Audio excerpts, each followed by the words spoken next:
The following feature presentation is part of the Skywalking Network. Hey, Skywalkers! We are coming at you with a bonus episode that we are really excited about. What follows are exclusive stories from Bryce Eller, and he is the man behind all the Darth Vader TV appearances and the live appearances at department stores back in the 70s and early 80s. If you saw Darth Vader at your local, Bradley's department store like me in Watertown, Massachusetts, then you saw Bryce Eller as Darth Vader. If only I had known back then this was the man that would become our close friend. Exactly. Yeah, Bryce made his Skywalking debut on the two-part episode 236 and 237. But little did we know then that there were even more stories to tell. Now, Bryce is such a good friend that he recorded the Darth Vader voice track for our Celebration Skywalking Through Neverland podcast stage show in 2019. The circle was truly completed then. Now, while working on our next book, Star Wars Trivia and Fun Facts, I went down a rabbit hole documenting all the TV variety shows that featured Star Wars characters. There might be some trivia about that. Oh, lots of trivia. You will find that thoroughly researched article on skywalkingthroughneverland.com. So last week, I called up Bryce to fact check and fill in some missing details, and he let me record the phone call, which I turned into this bonus episode, of course, with his permission. We spoke about his many variety TV show appearances, one of which I never knew existed.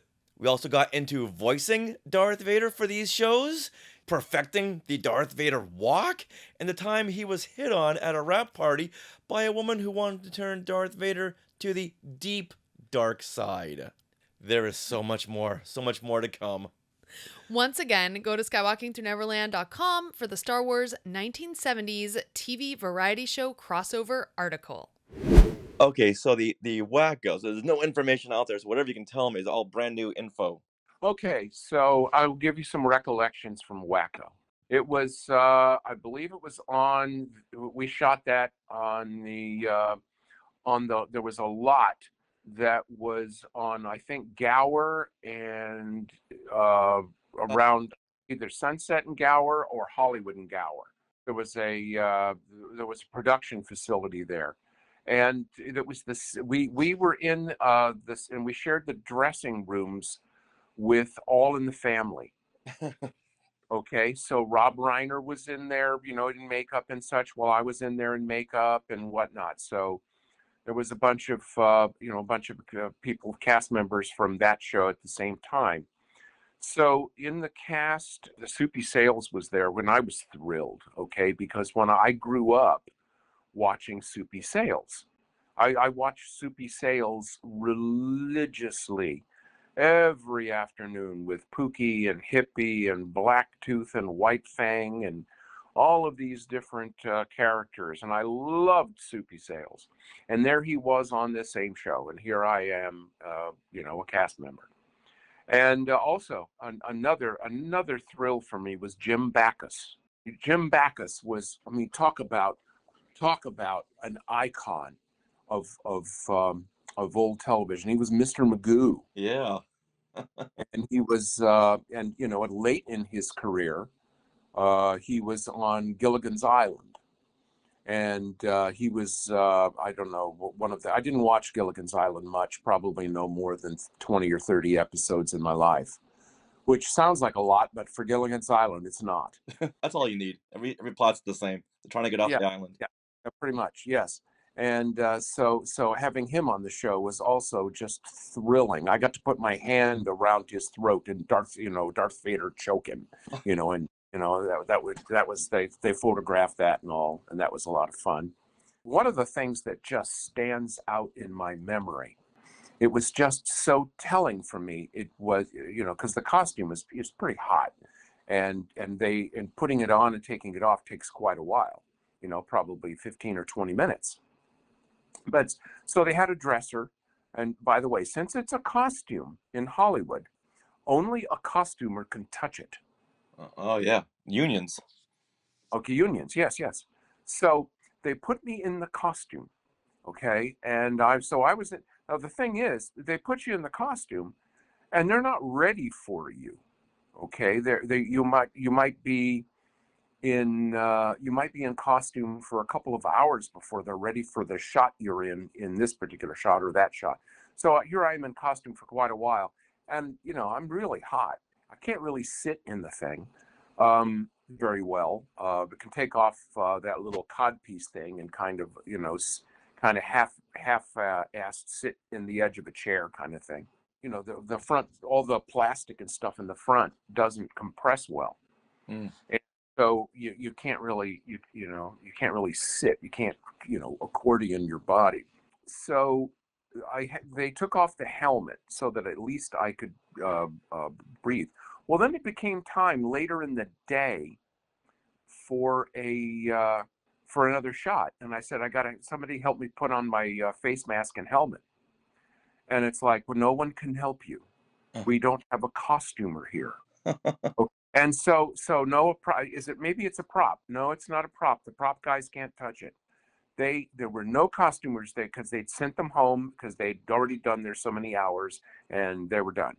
And so they had to call a costumer at home and wait for them to drive back into the set to put on the face mask and helmet. It probably took 20 to 30 minutes to get someone there, and they couldn't do anything else. And everyone is standing there waiting for a costumer to show up to put this simple thing on my face and head. Wow. Yeah. Wow. So that was that was a real thing, and that was an interesting thing. Was that a one-day shoot? How long were you there for? One day. And the host of this Saturday morning preview was Marty Allen. Yeah. I don't see much on him. Do you recall who was he a big personality back then? Yeah, Marty Allen was. Yeah, he was. Well, he wasn't a big personality. He was kind of a minor personality, but it was kind of a wacky kind of guy. You see, I mean, think of Martin Short. All right, but maybe a little less plotted out as Martin Short. But he's definitely Marty Allen was known for being a big personality. You don't happen to have any kind of behind the scenes photos or any footage on this? I don't have any of that Yeah, stuff. I figured. For the Saturday, what Yeah, was it called? the Wacko Saturday morning preview and other good fun stuff. There was also another one that was ABC presents Kaptain Kool and the Kong. Sorry, Kaptain Kool and the Kongs present ABC All Star Saturday. Whoa. That was okay. Kaptain Kool and the what? Kongs, Kongs. I have no idea who those people were. But that was a Saturday morning thing, and Darth Vader was on that with Billy Barty. You know who Billy Barty was? Yo, yeah, I sure do. He was Sigmund and the Sea Monsters. He was a sea monster. Well, Billy Barty he was a well, actually he was a midget. Okay, but Billy Barty was on that, and I'd been watching him all my life, so that was thrilling too. But that was a different show. Oh, okay, I found it. Kaptain Kool and the Kongs present ABC All Star Saturday, and there's Darth Vader right there. Oh my goodness. Yep. Okay, I never knew this existed. I'll tell you one thing that I do still have that I haven't thrown away, and that is all of my receipts that I used to, because I was paid expenses. All right, and so I had to submit all my receipts for reimbursement, and I still have all of the receipts that I had for for traveling around the country and doing all these appearances and things to Lucasfilm. Mm. That would be probably a project for somebody to go through to be able to take a look at timelines and when was I here and when was I there. But that's all still there. Going back to Wacko, what exactly did you do on that show? Well, honestly, most of it was basically being in the Darth Vader costume and moving and going to where you're supposed to be standing and hitting your marks and interacting with people. As far as the actual details of all of what I did back then, that's in the murky past. Mm. Well, they kind of, I mean, I get different images, based upon things that occurred that were memorable at the time. But if it's just, where do you stand, where do you go, and if that's not memorable, I just didn't retain it. I mean, I don't know if that show exists archived anywhere. I doubt it. Yeah, that's what I've been looking for. There's been so many articles about where is this footage. No one knows where this footage is, and I'm sure if I go down to the motion picture library again, I spent 4 hours there last week. I can go back and see if they have anything on this, because I'd love to see anything having to do with the Wacko show. Do you recall if Thurl Ravencroft voiced Vader on this show, the Wacko show? No, I don't. As far as I know, that was Donny and Marie. You'll never capture me, and I vow by the power of my force, I shall return. Okay, and that was a kerfluffle, by the way. seriously, because most of the people that have made it to the top in television and production and such like that, most of them are not really nice guys. Okay, they kind of got there because they were willing to do the dirty on other people. Right. And or cut them out or play politics and get rid of them and rise to the top.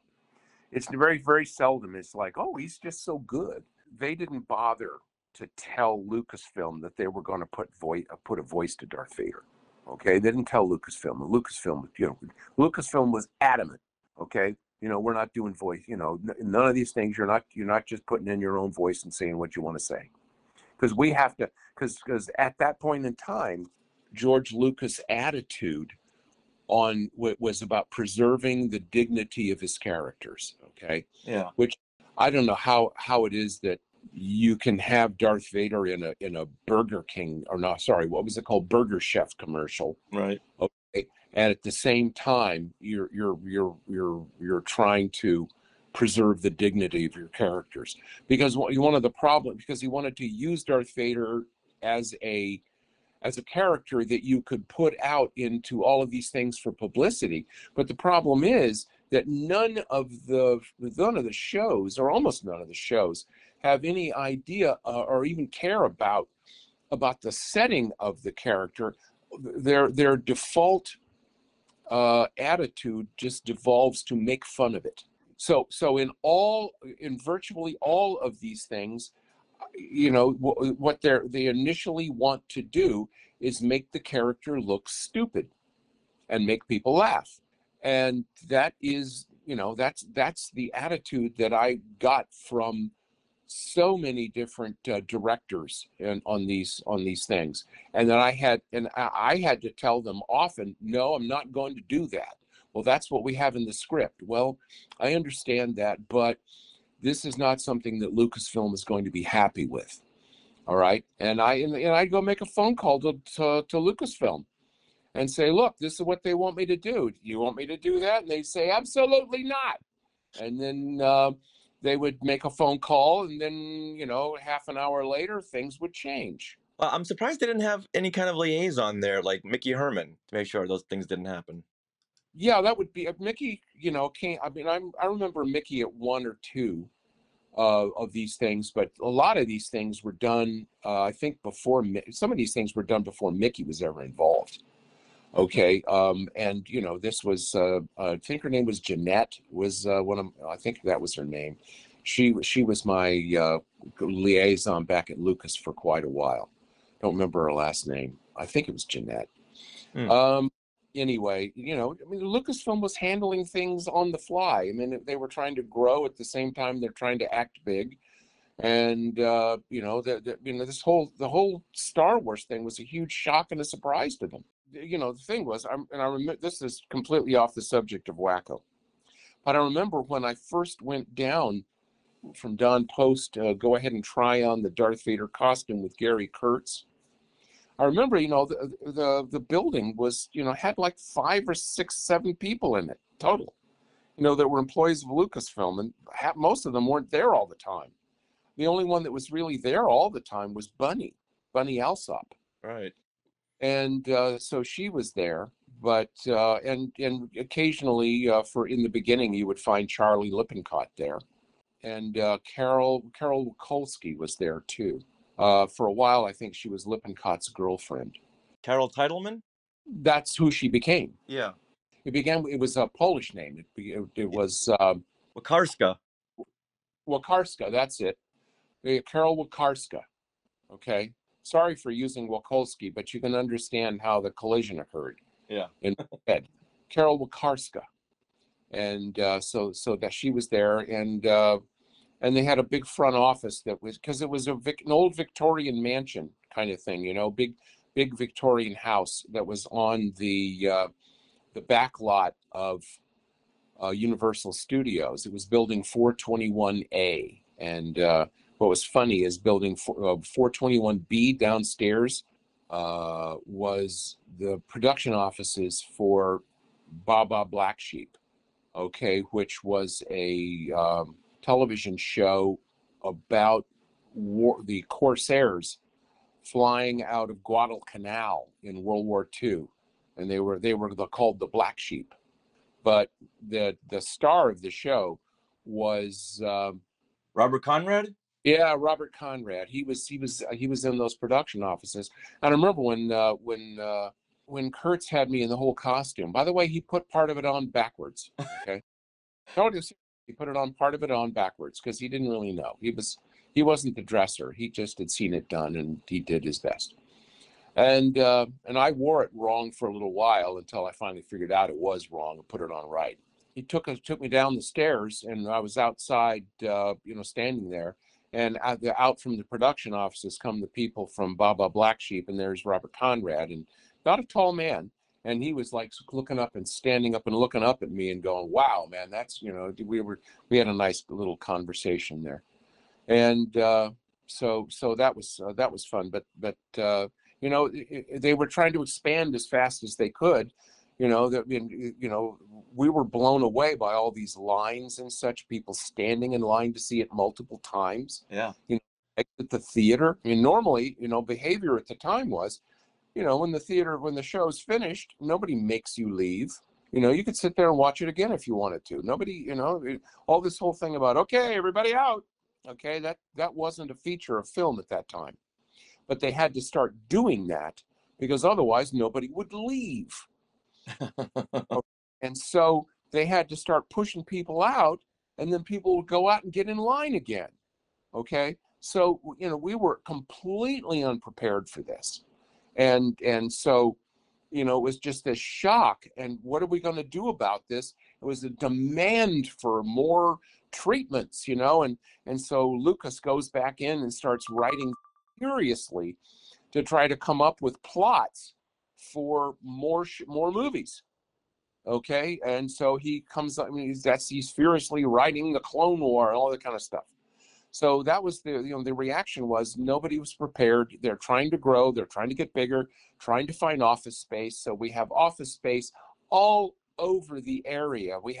You would go to the dentist's office, all right, because they'd rented a vacant dentist's office, all right. And my people, Jeanette was in the dentist's office for a while, so I'd have to go over the dentist's office or the motel. The motel was there was a motel on Lancashire Boulevard. It's gone. I don't know. There may be another one in its place. But there was a motel there, and we started renting motel rooms there, all right, as offices. Okay, and then they bought the Egg Building.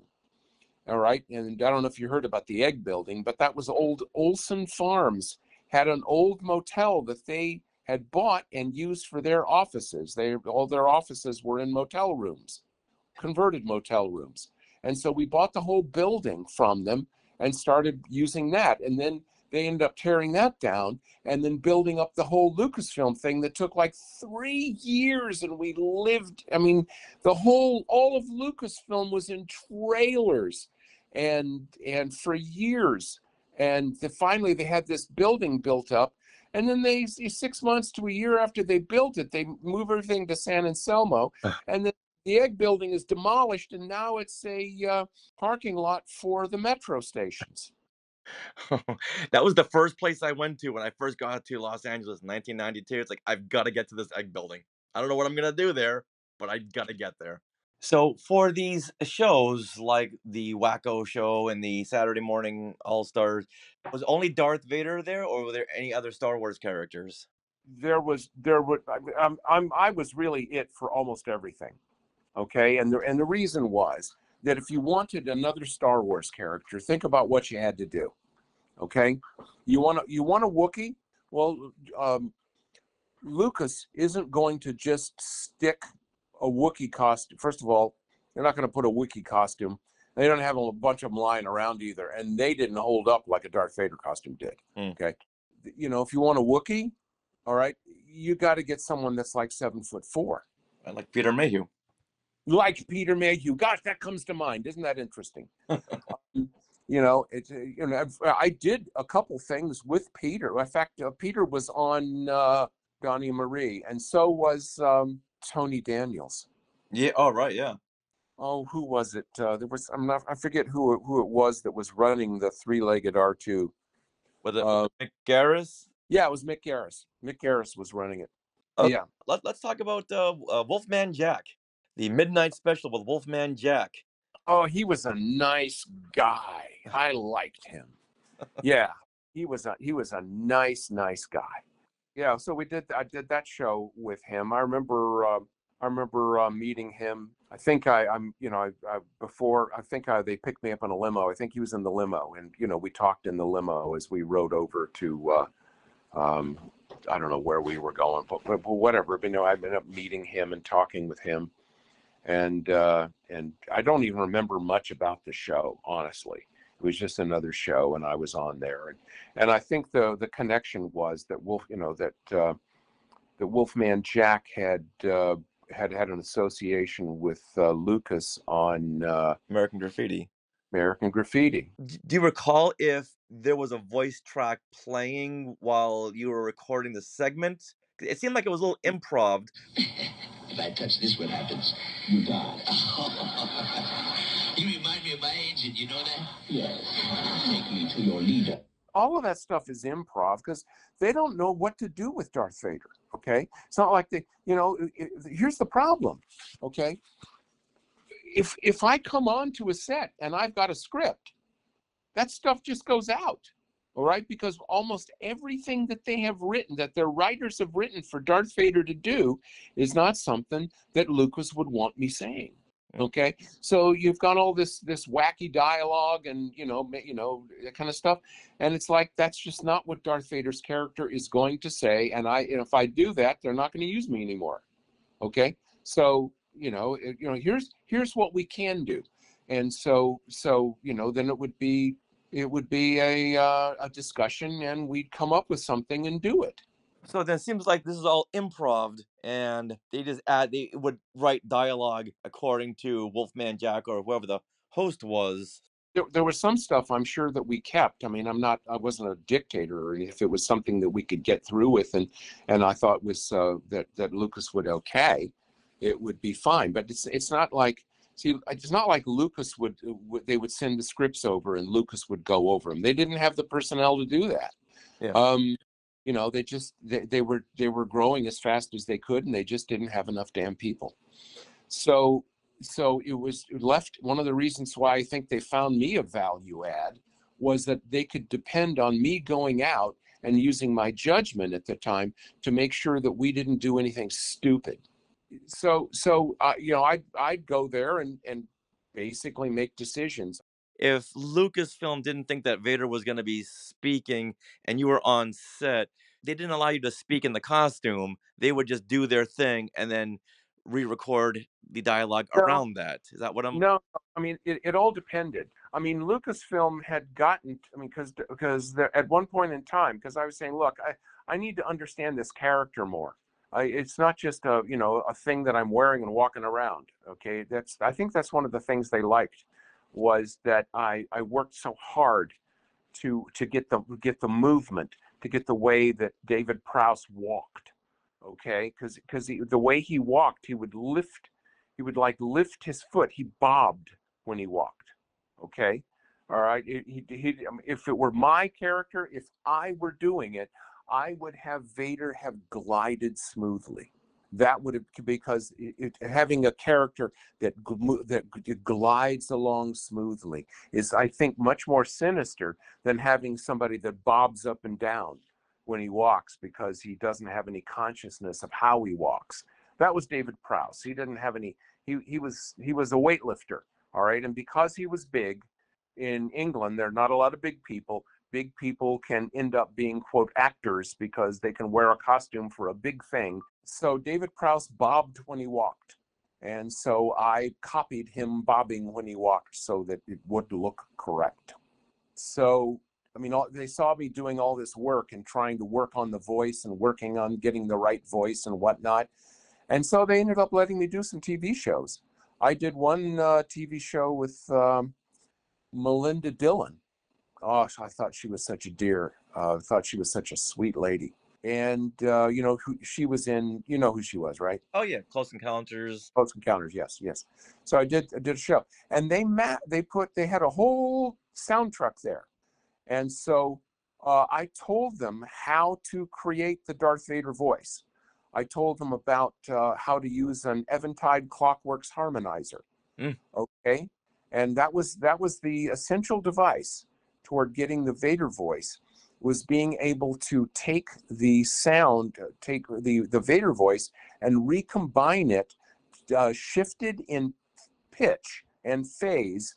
So Vader's voice is a combination of James Earl Jones' voice combined with itself pitch shifted and time delayed. That's how they did. So they put a mic in my mask, a wireless mic in my mask, and then put this through all of that processing, and it was letter perfect. All right. And so, you know, I could do all that kind of stuff, you know. I could do all that voice, and it all came out just exactly as we wanted. I'm wondering why they used Thurl Ravencroft, who sounds nothing like Darth Vader, more like Tony the Tiger. Well, it's because because he was a deep voice. He was as far as the way it worked in Hollywood at the time, okay, was we need a guy with a deep voice. Okay, all right, to be Darth Vader. Who do we know? Oh yeah, this Ravenscroft, or whatever his name is. Anyway, he's got a deep voice. Yeah, we know him. Let's use him. And the reason they wanted to use him in the first place was the dialogue they wanted to put in was not improved by Lucasfilm. See, this was the producers getting cute. They were going to give Darth Vader a voice and have him say these things and do these things, and then Lucasfilm was going to be completely surprised. So I called Lucasfilm and told them that they were planning on doing this, and Lucasfilm got onto the directors, and they did compromise and allow this Thurl guy to do the voiceover, but they had to run the dialogue past Lucasfilm for it, because they just wanted to put in some stupid shit. After this appearance here on the Wolfman Jack Midnight Special show, you would think they would want someone on the set approving this dialogue from here on in, because this was first of many of Vader appearances. Well, don't forget that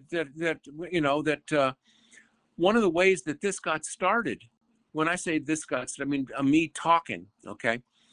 When I was, this was back in the very beginning, probably in 1977, and there was a 20th Century Fox had its own record company, okay, its own record label, really, record label, and so 20th Century Records wanted to start pushing the Star Wars records, okay, because this was like a million seller. Let's push this as much as we can.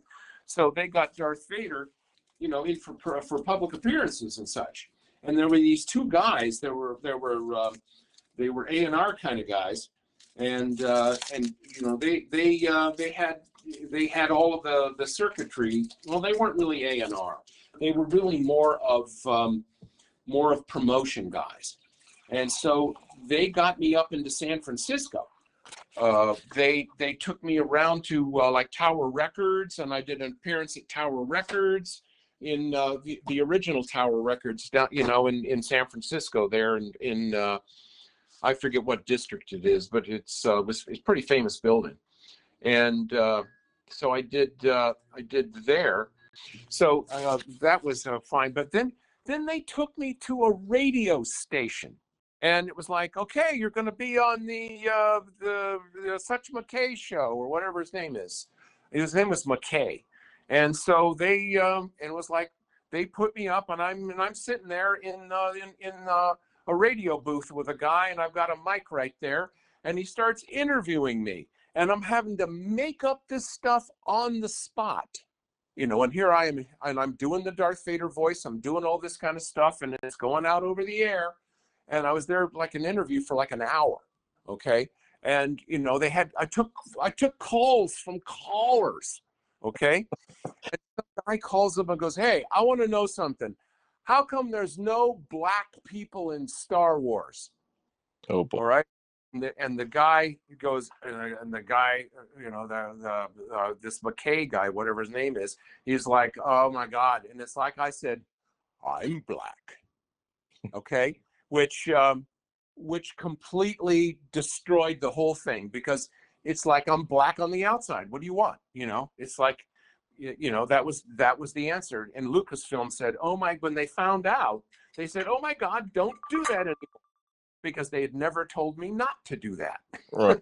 And tell me after the fact. Well, yeah, don't do that anymore. It's like, okay, but the idea was that it's pretty safe for this guy to say things, you know, that he's doing the Vader character.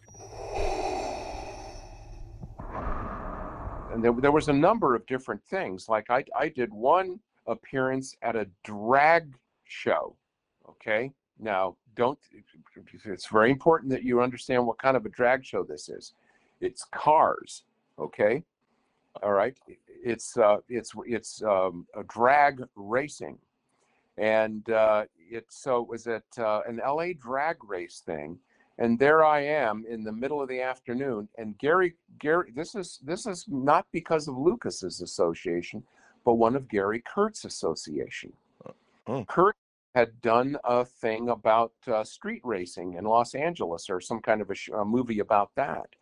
And he had association with these folks, and these folks wanted to get Darth Vader down there when Star Wars was really hot in 1977 in the summer.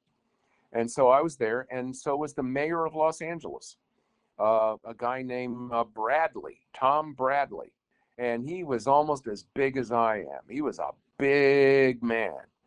And I met him, and we were standing around watching drag racing together. Here I am in Darth Vader costume. So that was another thing. I don't even know if that was ever televised, but Yeah, I think that was on a magazine. I remember seeing a drag race magazines, and there was just Darth Vader on the cover. yeah. Okay, there you go. Drag race, exactly. That would have been in 1977. Right. I did these kind of things with live appearances too. I did one personal appearance in Hollywood once at on the corner of, well, it wasn't outside. It was in a department store. I think it was at the time a Broadway department store on the corner of Vine Street, or around the corner of Vine Street in Hollywood. There was I believe it was a Broadway, the big department store there. And I did an appearance there for, I don't know, Star Wars something. Yeah, maybe sheets and towels, or maybe, I don't know. I don't know what it was. We had a lot of licensees, got watches, got whatever. Anyway, so I made this appearance. I get done, and I go back, and there's the folks that are running the appearance, you know, and by the way, these are just store folks, you know, and you get whoever's in the store to do it, and they do it. Anyway, so they had let somebody into the dressing room. It was people from People magazine, okay, and they were here to do an interview, and Lucas had said it was okay, and it was completely fine. So, you know, that they were here to take pictures of me with my helmet off, and so I would be on the cover of People magazine, and so forth and so forth. Okay. Now, part of me that at the time was like, publicity hound, that'd be great. Here I am in the Darth Vader costume. And the other half of it was, I don't think Lucasfilm would like that. So I said, okay, so you say Lucasfilm was okay this? Yes, Lucasfilm was okay this completely. I said, okay, I'm going to call Lucasfilm. All right. And I had to get the store person to hold a telephone up to the side of the Darth Vader helmet so I could hear the folks at Lucas, I think it was Jeanette, the folks at Lucasfilm, tell me whether or not it was okay. And I'm telling them they've got a proof from People magazine that says they can take a picture of Darth Vader without the helmet. And I said, is that something you okay? And they said, absolutely not. Wow. So, you have to, so if you just had a guy in there that would just do whatever, just a straight actor, just a straight actor would have Just have done it and moved on. moved on because my career, but that wasn't who I was. I was there to promote the character and protect the character. Yeah, so they were getting their money's worth with you being the actor and the Lucasfilm liaison at the same time. At the same time, and I would go into a place and I would organize it. I remember being at one appearance in New York on Long Island, and when I came into the appearance, they had it at the store had put the appearance out at the edge of the full-blown mall, and they had thousands of people there, and they had no lines, they had nothing, they were just crowding up to try to get. So I stopped the appearance. All right, I said, we went back to the dressing room, and I said, do this, organize this, put this out there, get all this. All right, but people are upset, I know. Tell everyone I will stay until I have signed every autograph. So I stayed there for like 2.5, 3 hours signing autographs to get everybody. Okay. And and that's when that's one of the things I knew. I have to go in and supervise everything, because even though Lucas had sent out guidelines, apparently following guidelines is not something that everyone can do. I remember meeting Jane Fonda once. I was doing something in downtown Los Angeles at I don't know what's that big park down there, Pershing Square, I think it is. Yeah. So I was down there at Pershing Square for some event, and she was there with her kids, and she was talking. Oh, you're very famous at our house, but I wouldn't break character to talk to her as a person. All right, so I just kept the Darth Vader persona, and I guess I came off kind of as an asshole. But I just stayed in character the whole time. Well, as an actress, you should have known what you were doing. Well, yeah, I mean, But she wasn't mad at me or anything. She just stopped talking to me. what was that event for? Do you recall? No, I don't. It was I mean, I don't know if it was for a licensee or for Toys R Us. Toys R Us and Lucasfilm got into a big thing, and Toys R Us demanded a huge number of personal appearances, and so that's when they made up all those crap. What's his name? Rick Baker made up all those really shitty Darth Vader costumes, and Stormtrooper and Wookiee costumes to ship around to various Toys R Us, and they just put various employees in them and marched them up and down the aisles. You would think that Lucasfilm would be on that, like after the first go around, and sued Rick Baker. Well, no, I mean they had Rick Baker make them. Oh, Lucasfilm did. Oh, okay. I thought. Yeah, what happened is that Toys R Us demanded so many appearances, and Lucasfilm apparently had to satisfy them. They were over a barrel with some kind of contractual thing that they had somebody had screwed up on, and they were over a barrel. So they had to provide. They provided all of these. I mean, they would have had me doing nothing but Darth Vader appearances for Toys R Us for a year, okay? And the other licensees would never have put up with it. So what they did was they just made these costumes. They had Rick Baker make these costumes. I remember going over and looking at them when they were in the process of making them, and they just, I don't know, they just, let's put it this way. They looked like the Disney theme park version of a character, I mean, it doesn't look right, but it's okay for the kiddies to look at, none of them looked right. All right. I mean, you just don't have a Wookiee that's shorter than Darth Vader. I mean, it's just. But anyway, that's neither here nor there.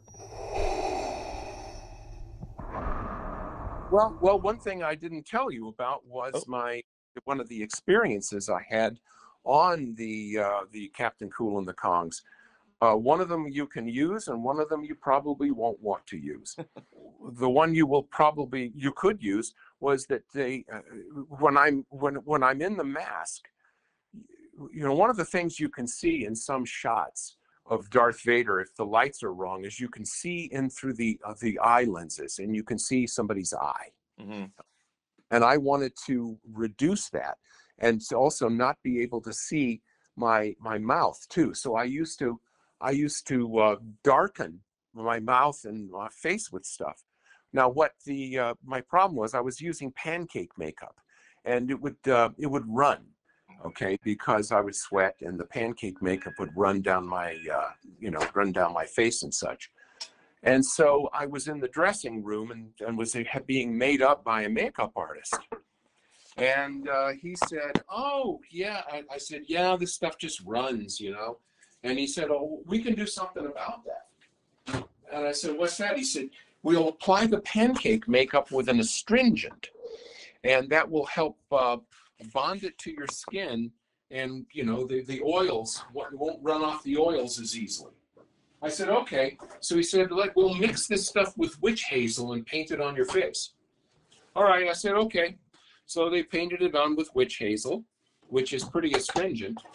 And so I get under the lights, and of course I start sweating.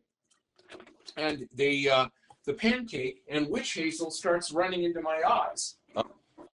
Well, witch hazel as an astringent is not good for the eyes. So my eyes swelled shut. Oh no. My eyes swelled completely shut. I could not see. And they have me, and they have me. I have to memorize how many steps it takes me to hit a mark, because I cannot see, but we still have to shoot. All right. And so they would take me over. I would rehearse walking over to hit a mark. All right. And then we go back, and then I would go and do that and do the action, not being able to see. Right. But they were swollen shut. Oh, you would think they would know that before doing this to you. Well, when because that shoot was a couple of days shoot. And so when I came back the next day, there was a different makeup guy. It was actually a makeup woman. Oh, well, rightfully so. Yeah, so it was a different person. And then it's funny, at the cast wrap-up party, this is the thing you won't use. There was some woman there who was like a Playboy Playmate of the Month or something like that, or Penthouse. I forget which one it was. One of the men's magazines. Very beautiful woman, and very pretty. But I attend the cast thing, and I'm not in costume, and I'm was I? I might have been in costume. Sometimes I did those things in costume. I can't recall now. I remember there was one award show that Lucasfilm had me do that had Alfred Hitchcock on it. And I remember attending the cast party after the award show. What was the guy's name? William. The guy, he was a songwriter named Williams and singer. Paul Williams. Paul Williams, yeah. Paul Williams was, in the award show, they took off part of the costume so that Darth Vader could sit so I sat in the audience next, and I was sitting next to, what was that? There was a cat. Mars the cat? Yeah, I was sitting next to Mars the cat. Anyway, I ended up talking with Paul Williams for quite a while at the cast party afterward. I believe I was in costume for that as well. But I might have been in costume. But anyway, for this Kaptain Kool thing, this Playmate says, let's see, if you want, we can go to my house in Malibu, and you can do anything you want to me as long as you wear the costume. Oh no. Oh no. And it's like, and I'm thinking, there's absolutely no fun Because first of all, I can't wear the costume and do what you want. Okay, because I have to take it off to get at the good stuff. And so the only thing that I could do at that time was to laugh loudly and walk away. Oh. So it's probably the only time anyone would have ever heard Darth Vader laugh. I think you made the right call. Yeah, it's like, what's the point of that stuff? It's I can get all the girls I want without having to wear the costume. Oh my God. Oh, I mean, I don't mind talking to you about this stuff, but I talking with you brings a lot of these memories out. So if you want to suck my brain dry of this stuff, that's okay with me. Well, thank you so much for answering all my texts whenever I randomly just text you when I find something. I really appreciate that. Well, as long as I am here, and as long as I still remember anything, I'm willing to tell you. All right. Well, once again, much appreciated. If I'm ever in your area, maybe we can do lunch or something. I'm happy with that. I love the do lunch comment. It's like Hollywood, baby. Let's do lunch. Yeah, with me, I actually mean it. All right, my friend. I'll talk to you later. All right. Take care, Bryce. Bye-bye. Right, bye. Hey, look at those names to the left. They are part of the Skywalking Force, our Patreon. Become a producer yourself and check out all the Disney Plus themed bonus content available depending on the level you subscribe. Become a member of the elite Skywalking Force at skywalkingforce.com.